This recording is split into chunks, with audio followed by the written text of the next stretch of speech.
Haleluya, mari kita mulai. Saya harap saya tidak terlalu lama. Saudara sukacita mendengarnya, amin. Minggu yang lalu hanya 15 menit, betul? Ya. Hari ini kali 10.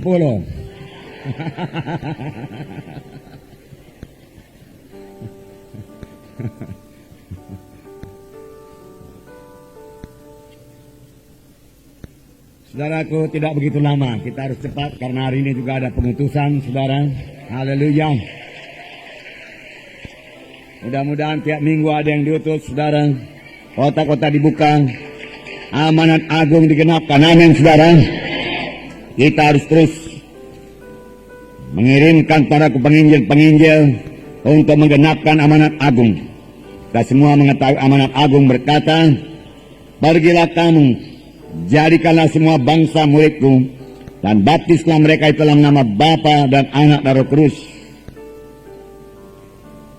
Dan ajarlah mereka melakukan segala sesuatu yang kuperintahkan kepadamu, dan ketahuilah aku menyertai kamu sampai kepada akhir zaman. Puji Tuhan, saudaraku. Dalam Kisah 1 ayat 8 dikatakan, kamu akan beroleh kuasa kelak. Kamu akan beroleh kuasa kelak apabila Roh Kudus turun atasmu, dan kamu akan menjadi saksi bagiku Yerusalem, Yudea, Samaria, hingga sampai ke ujung bumi. Amin. Biarlah kita memiliki visi, saudaraku, Yerusalem, Yudea, Samaria, kemudian sampai ke ujung bumi. Dan biarlah Tuhan mengirimkan orang-orangnya, saudaraku, yaitu hamba-hambanya, untuk melaksanakan visi ini. Amin. Yerusalem misalnya, kalau saudara dari Tarutunglah itu, saudaraku, Jaya Tanah Batak. Kemudian Judea, ya masuklah, saudaraku, ke Simalungun sana, saudaraku. Ya, Samaria, saudaraku, boleh jadi ke Sumatera Timur ini, saudaraku. Ya, Indonesia ini, saudaraku, dan sampai ke ujung bumi, yaitu seluruh dunia. Amin. Bisakah itu kita laksanakan? Haleluya. Saya percaya kepada saudara, paling tidak kita punya iman buat itu, kita punya visi buat itu. Sebab banyak di antara saudara masih muda, saudaraku. Haleluya. Saudara bisa belajar, saudara, mempersiapkan diri untuk melayani, saudaraku, kemana saja Tuhan pimpin. Amin, saudara. Pujilah Tuhan, saudaraku. Juga firman Tuhan berkata, Tuhan Yesus tidak akan datang kedua kali sebelum segala suku, bangsa, dan bahasa mendengarkan Injil Tuhan. Bukan semua percaya, tapi mereka perlu mendengarkan Injil Tuhan. Nah, saudara, kita akan melihat satu sidang dalam Kisah Rasul, saudara, yaitu sidang Antioquia, yang memulai penginjilannya kepada orang-orang non-Yahudi. Sidang di Yerusalem melayani kepada orang-orang Yahudi. Dan menurut adat istiadat orang Yahudi, maka orang Yahudi ini, saudaraku, sangat dilarang bergaul dengan orang non-Yahudi, apalagi masuk ke rumahnya. Waktu saudaraku Petrus, saudaraku, mengunjungi Kornelius dengan petunjuk daripada Roh Kudus, Petrus mengatakan hal ini. Engkau tahu betapa kerasnya larangan kepada kami orang Yahudi untuk bergaul dengan engkau. Tetapi Tuhan mengajari aku supaya aku tidak membedakan atau serupa orang, dia katakan. Oleh sebab itu Petrus pun datang ke rumah Kornelius dan mengabarkan Injil. Dan pada waktu Petrus mengabarkan Injil, Roh Kudus turun, dan orang-orang di rumah Kornelius penuh dengan Roh Kudus, dan mereka berkata-kata dalam bahasa roh dan bernubuat. Amin, saudara. Puji Tuhan. Memang kalau kita mematuhi Roh Kudus, kita selalu berhasil. Kita melihat ini sidang Antioquia. Saudaraku, nanti saudara baca dalam Kisah Rasul sebelumnya, sebelum pasal 13 ini, bahwasanya sidang Antioquia ini terjadi karena anak-anak Tuhan yang dianiaya, yang lari dari Yerusalem. Kemudian sambil berlari mereka bersaksi. Mereka tidak menyembunyikan identitas mereka. Mereka membawa berita-berita tentang Tuhan Yesus. Dan Tuhan meneguhkan pelayanan mereka dengan jiwa-jiwa diselamatkan. Lalu jadilah sidang Antioquia. Sidang Antioquia. Yang kemudian diajari oleh Paulus dan Barnabas. Yang waktu itu bernama Saulus. Mari kita membaca dalam Kisah Rasul 13 ayat 1 sampai 12. Bukalah Alkitab saudara, Kisah Para Rasul 13 ayat 1 sampai 12. Oke? Mari kita baca. Saya baca satu ayat, saudara baca satu ayat dengan suara yang kuat, jelas dan terang. Pada waktu itu dalam jemaat di Antioquia ada beberapa nabi dan pengajar, yaitu Barnabas dan Simeon yang disebut Niger, dan Lukius orang Kirene, dan Menahem yang diasuh bersama dengan Raja wilayah Herodes dan Saulus.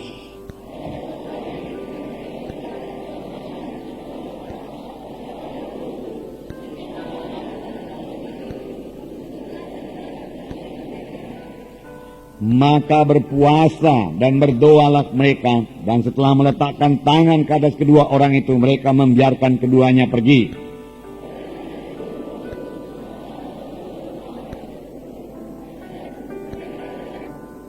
Setibanya di Salamis, mereka memberitakan firman Allah dalam rumah-rumah ibadat orang Yahudi, dan Yohanes menyertai mereka sebagai pembantu mereka.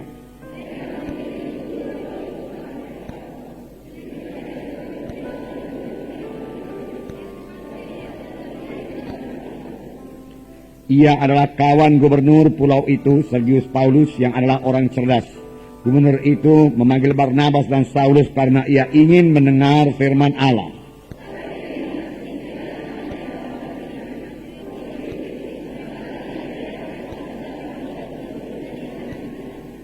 Tetapi Saulus, yang juga disebut Paulus, yang penuh dengan Roh Kudus, menatap dia.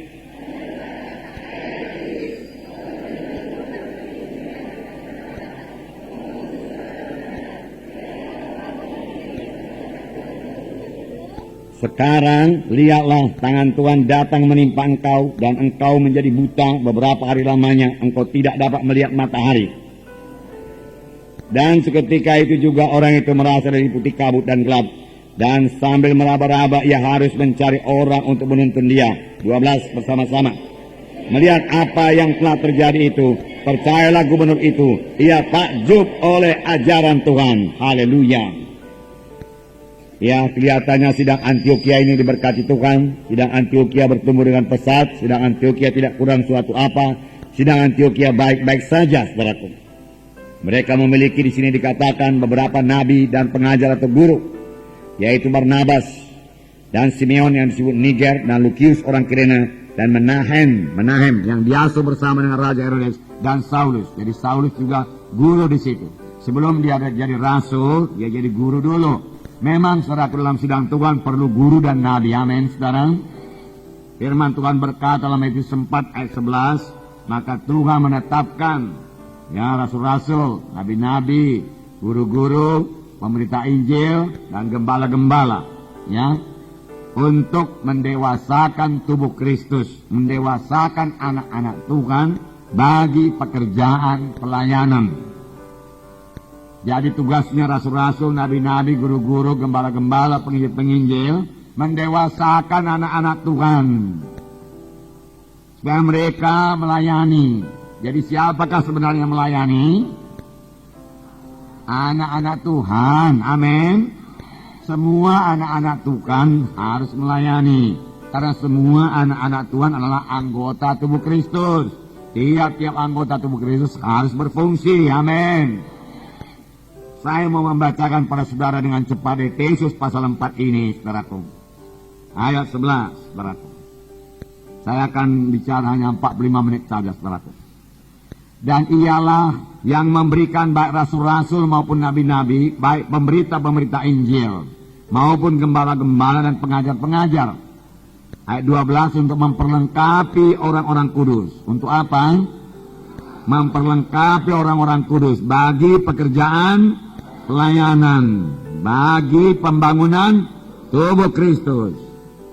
Jadi semua anak-anak Tuhan melayani untuk membangun tubuh Kristus, untuk membangun gereja, bersaksi, menginjil, dan memuridkan. Amin. Sebabnya semalam Ibu Munte berkata kepada saudara-saudara punya murid. Nah, puji Tuhan karena saudara yang melayani, saudara kami melengkapi saudara. Puji Tuhan. Sampai sekarang saudaraku, nabi-nabi ini masih ada, saudaraku. Cuma beda aja dengan nabi-nabi dalam perjanjian lama. Nabi-nabi dalam perjanjian lama menuliskan firman Tuhan. Nabi-nabi dalam perjanjian baru tidak menuliskan firman Tuhan. Tetapi nabi-nabi dalam perjanjian baru juga sebagai nabi-nabi dalam perjanjian lama adalah seorang pelihat, dia katakan. Waktu dahulu perjanjian lama namanya pelihat, dia bisa melihat ke depan. Sama sebagai nabi dalam perjanjian baru, Agabus, dia bernubuat akan terjadi bala kelaparan. Dan memang terjadi bala kelaparan. Ya, itu nabi-nabi, berlaku nabi-nabi. Masih ada. Imam-imam masih ada apa enggak? Siapakah imam-imam dalam perjanjian baru? Kita, saudara dan saya.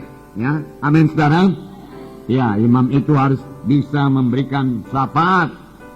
Jadi saudaraku, sidang Antioquia ini yang sudah diberkati Tuhan, mereka beribadah kepada Tuhan dan berpuasa.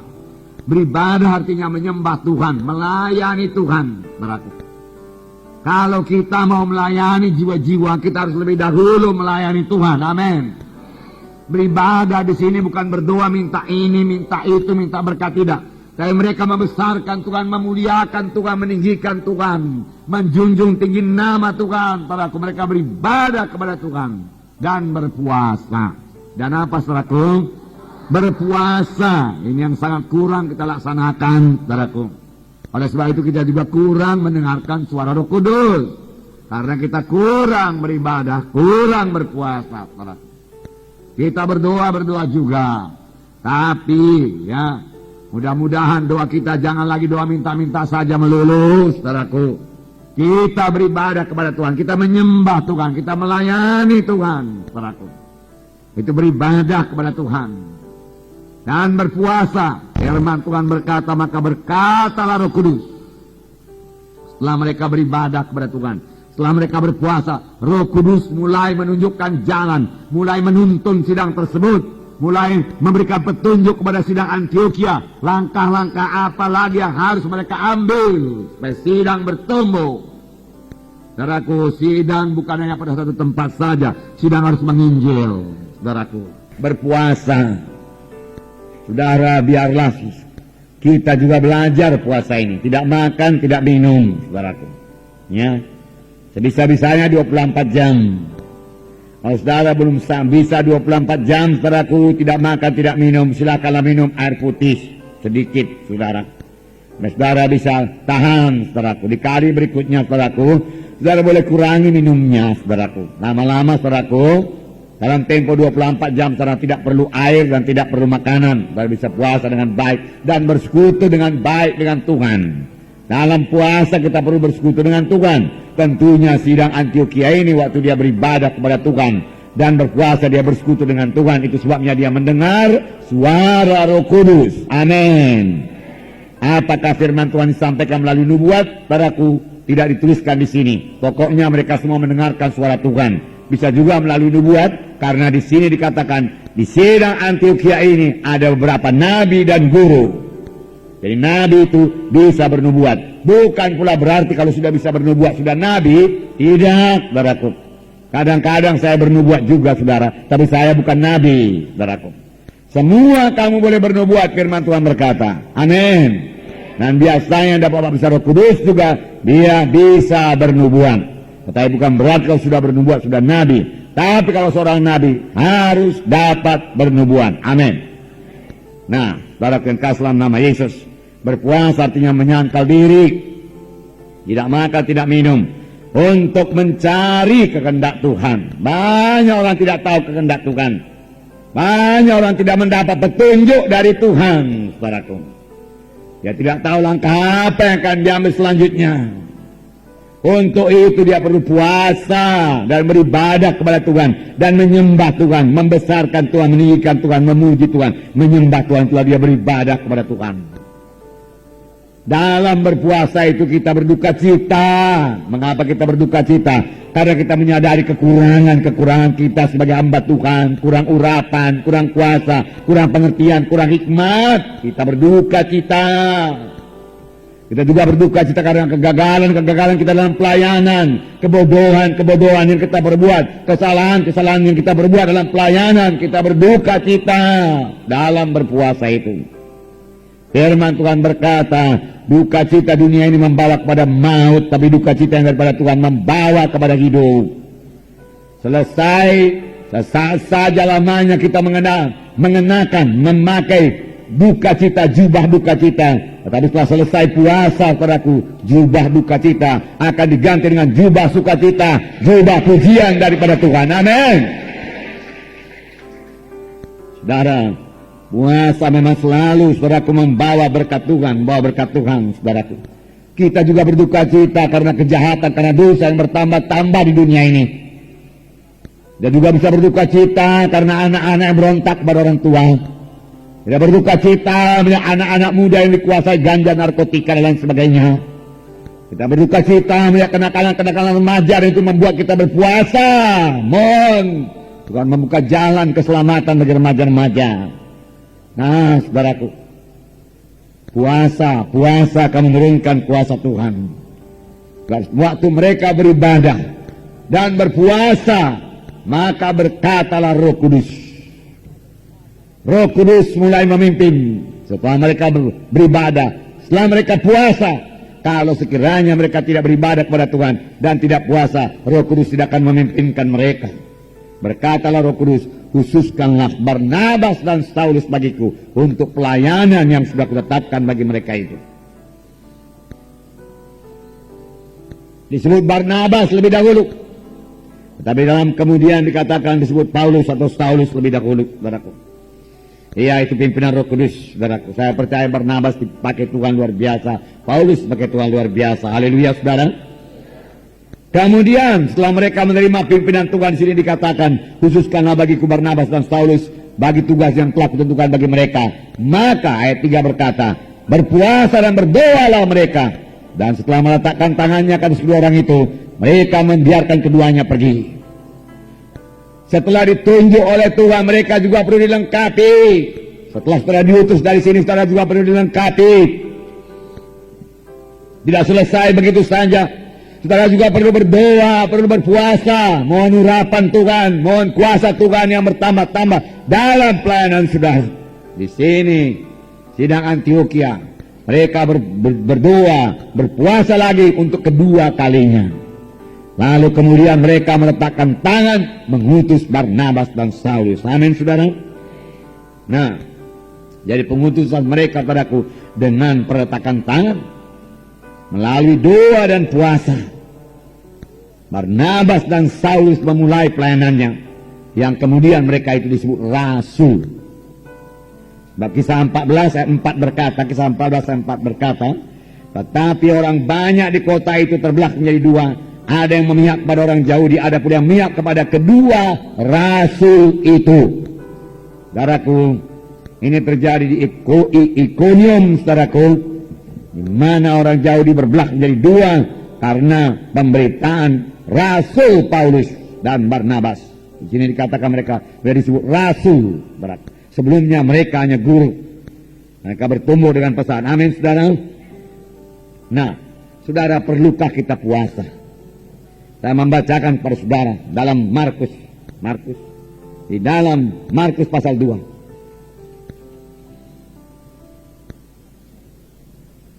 Ayat 18, saya bacakan beberapa ayat sampai 20 saja. Markus pasal 2 ayat 18. Pada suatu kali ketika murid-murid Yohanes dan orang-orang Farisi sedang berpuasa, datanglah orang-orang dan mengatakan kepada Yesus, mengapa murid-murid Yohanes dan murid-murid orang Farisi berpuasa, tapi murid-muridmu tidak?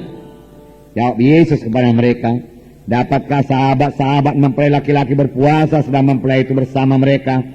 Selama mempelai itu bersama mereka, mereka tidak dapat berpuasa. Tetapi waktunya akan datang, mempelai itu akan diambil dari mereka, dan pada waktu itulah mereka akan berpuasa. Ada waktunya mempelai itu diambil dari mereka, dan pada waktu itulah mereka berpuasa. Sini dikatakan, dapatkah sahabat-sahabat mempelai laki-laki itu puasa selagi mempelai bersama-sama dengan mereka? Mempelai itu tidak lain daripada Tuhan Yesus. Sahabat-sahabat mempelai laki-laki itu tidak lain daripada murid-murid Tuhan Yesus atau anak-anak Tuhan. Selagi bersama-sama dengan Yesus, selagi Yesus di bumi ini, mereka tidak perlu puasa. Tetapi ada saatnya Yesus diangkat ke sorga. dan menunggu kedatangan Tuhan kedua kali, maka murid-murid harus berpuasa. Kita juga harus berpuasa. Amin, saudara. Ya, sudah melihat berkat puasa yang luar biasa tadi, saudaraku. Nah, Yesus memberikan contoh dalam puasa ini. Lukas pasal 4, ayat 1 dan 2. Saya membacakan kepada saudara Lukas pasal 4 ayat 1 dan 2. Yesus yang penuh dengan Roh Kudus, Yesus yang penuh dengan Roh Kudus kembali dari sungai Jordan, lalu dibawa oleh Roh Kudus ke padang gurun. Di situ ia tinggal 40 hari lamanya dan dicobai iblis. Selama di situ ia tidak makan apa-apa, dan sesudah waktu itu ia lapar. Jadi Yesus berpuasa. Saudaraku, di sini dikatakan dalam ayat 1, Yesus sudah penuh dengan Roh. Mengapa pula dia perlu puasa? Yesus dalam keadaan tubuh manusia. Dia merasa lapar, dia merasa haus, dia merasa capek, dia perlu tidur, dan lain sebagainya. Saudaraku, dia manusia betul-betul, saudaraku. Dan dia dicobai oleh iblis. Tentunya dia bisa jatuh kepada dosa. Kalau tidak bisa jatuh kepada dosa, iblis tidak akan mencoba. Tetapi nyatanya Tuhan semenang dan mengalahkan setan.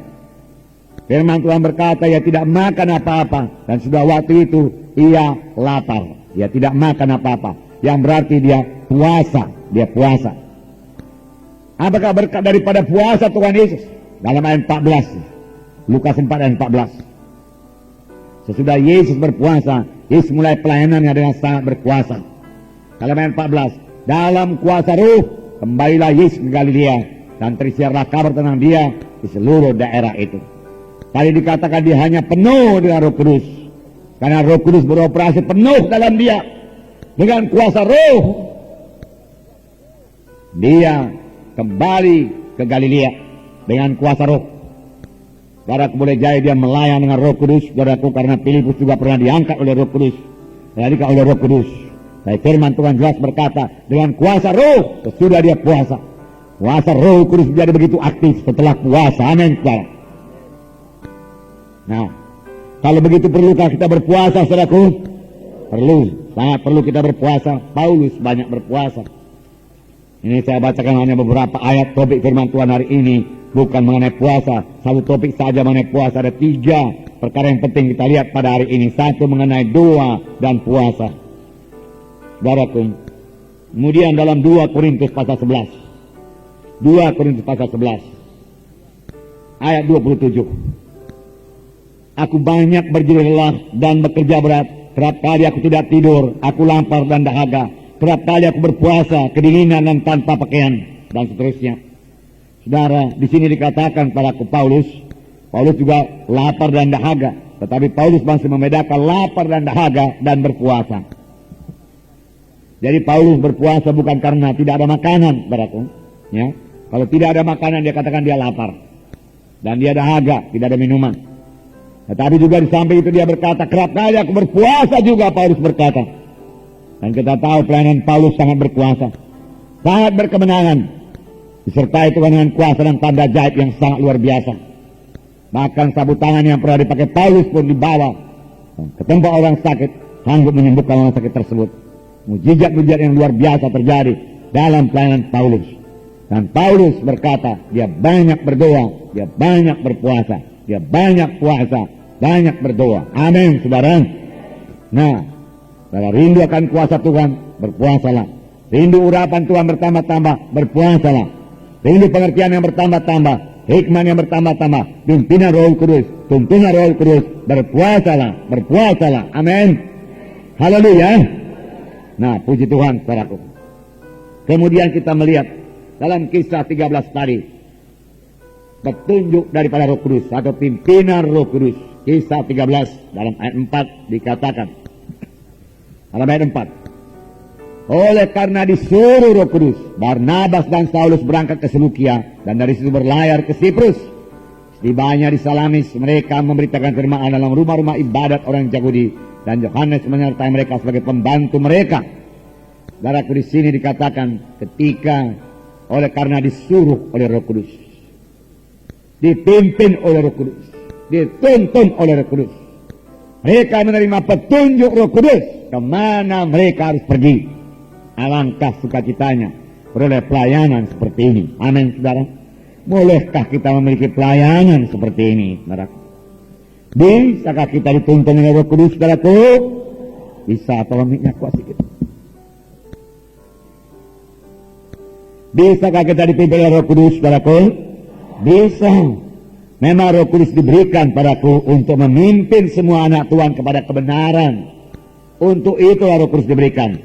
Yohanes 16 dikatakan, Yohanes 16 ayat 13 dikatakan di sini, tetapi apabila ia datang, yaitu Roh kebenaran, ia akan memimpin kamu ke dalam seluruh kebenaran. Sebab ia tidak akan berkata-kata dari dirinya sendiri, tapi segala sesuatu yang didengarnya, itulah yang akan dikatakannya. Dan ia akan memberitakan kepadamu hal-hal yang akan datang. Apabila ia datang, siapakah yang datang? Yaitu Roh kebenaran, yaitu Roh Kudus. Ia akan memimpin kamu ke dalam seluruh kebenaran. Amin. Roh Kudus mau memimpin kita pada seluruh kebenaran. Sepanjang kita mau penuh dengan Roh Kudus dan dengar-dengaran kepada Roh Kudus dan bersekutu dengan Roh Kudus. Untuk itu Roh Kudus diberikan dan memimpin kita pada seluruh kebenaran. Sebab ia tidak berkata-kata dirinya sendiri, tapi apa yang dengar daripada Bapa itu disampaikannya kepada kamu. Firman Tuhan berkata, saudara. Contohnya, saudara, bukan hanya Saulus punya Roh Kudus, saudaraku. Dalam Kisah 8 ayat 29 dan 39, Filipus saja pun dipimpin Roh Kudus. Kisah 8, ini sudah kita lihat berapa waktu yang lewat mengenai pelayanan Filipus. Ayat 29, Kisah 8 ayat 29. Mula-mula saudaraku, malaikat Tuhan yang berkata kepada Filipus, pergilah, bangunlah ke jalan lurus. Kemudian dia patuh. Amin. Patuh membawa berkat. Amin. Haleluya. Ayat 29. Lalu kata Roh kepada Filipus, pergilah ke situ dan dekatilah kereta itu. Lihat, Roh Kudus memimpin Filipus. Jelas. Saudara, Roh Kudus hidup, Roh Kudus bicara. Buka saudara kepada Roh Kudus. Dengarlah saudara Roh Kudus. Amin, saudara. Ya, di sini dikatakan lalu kata Roh kepada Filipus, pergilah ke situ dan dekatilah kereta itu. Dan kemudian Filipus patuh, segera ke situ. Haleluya. Haleluya buat perkataan segera. Amin. Ya, terap kali sinilah kekalahan anak-anak Tuhan padaku. Kalau Roh Kudus memimpinkan, dia tidak segera. Tapi Filipus segera, tidak membuang-buang waktu. Pada waktu malaikat Tuhan berkata kepada Filipus, bangunlah, pergi ke jalan lurus. Segera juga dia pergi. Segera. Kalau dia berlambat-lambat, saudara, kereta itu sudah lewat duluan. Saudara, jangan berlambat-lambat, saudara. Nah, kemudian dalam ayat 39 dikatakan, ya tentunya saudaraku ini Filipus patuh dan mendekati dan mendengar. Saudaraku, bahwasanya sida-sida itu membaca kitab dari Nabi Yesaya. Lalu Filipus berkata, mengertikah Tuhan apa yang Tuhan baca itu? Bagaimana saya mengerti? Tidak ada menerangkan. Saudaraku, Filipus tahu menerangkan firman Tuhan kepadanya. Dan saudaraku, Filipus berhasil, saudaraku, membawa dia kepada keselamatan sekaligus menerima baptisan air. Amin.